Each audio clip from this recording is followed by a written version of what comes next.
Frieren Beyond Journey's End has a weird naming convention. Each character's name is a German word which translated is directly related to their personality traits or character design. Take the namesake of the show, for example, Frieren, a Kudere-designed character which translates into being or feeling cold. Stark, a warrior, translates to strong, and Hyder, the drunken priest, translates to jolly or tipsy. My experience of this naming convention actually perfectly followed an inverted bell curve. So do these names actually offer depth to the story? Yes, but not in the way I've seen it argued.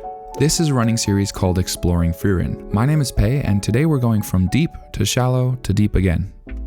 Often when people find a special piece of media that really resonates with them, it's not uncommon for them to look deeper into the way the media is made or interviews surrounding it. People who watch video essays or look up discussions are a prime example of this. I think I subscribe to it too. So with this naming convention, I found that there's generally speaking two different parties that have been very vocal in my comment section or online. Those who find it to be a kind of nifty, fun little fact, and those who find it really annoying. Because inherently this naming structure is something that exists beyond the surface, unless you're German. It's something you'd have to learn from other people or online resources. And any information pertaining to a piece of media you really love that exists beyond the surface can add depth, but also it can be cheesy or kind of meaningless. There's a possibility that in this case with Frieren, it was a tool used by an author because they hate coming up with names. Or it could be that thing that happens a lot in anime where they use German words because they think they sound cool, kind of like when American clothing companies put Japanese words on random pieces of clothing because it's an aesthetic. For me, Frieren's naming structure at first seemed like a cool little nifty fun fact, but then as I made videos and people kept bringing it up,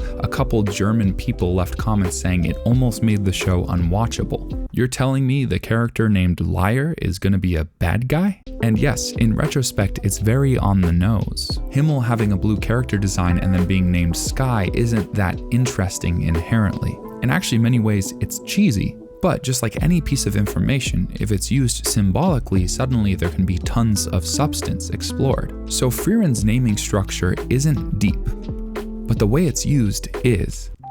So symbolism obviously has to do with when a component of a story ties into a larger concept or idea. A great example of this that I'm actually going to make an entire video about in the future is the way jewelry is used symbolically in Frieren. So take for example Frieren's red earrings. Not only an interesting color choice for her character design, but something that represents her relationship with her former teacher.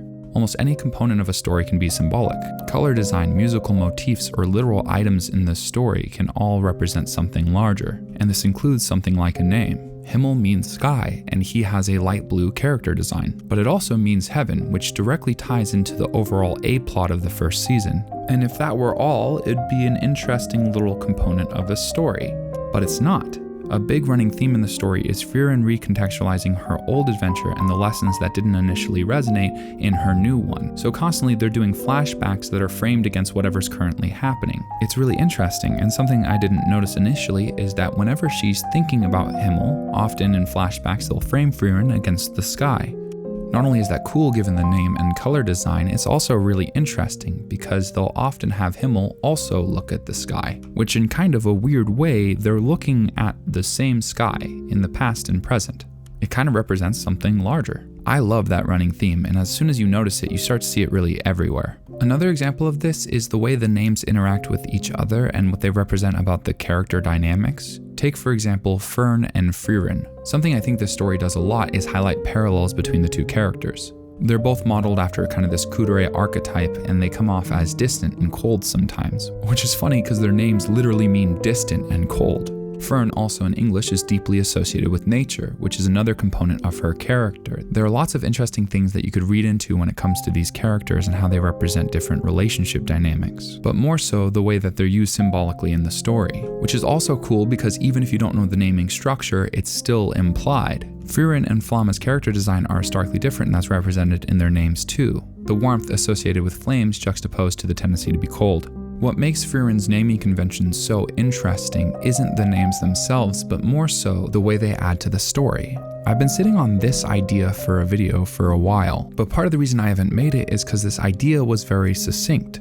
I kept trying to tie it into some larger concept, but then I realized I can just make the video shorter. It can be exactly as long as it needs to be, because eventually I realized this idea of exploring Frieren's naming system was simple. The names themselves aren't deep.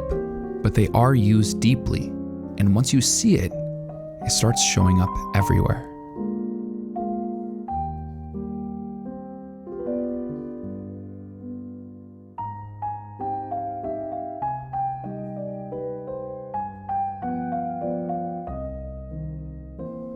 Thank you. I'll see you next week.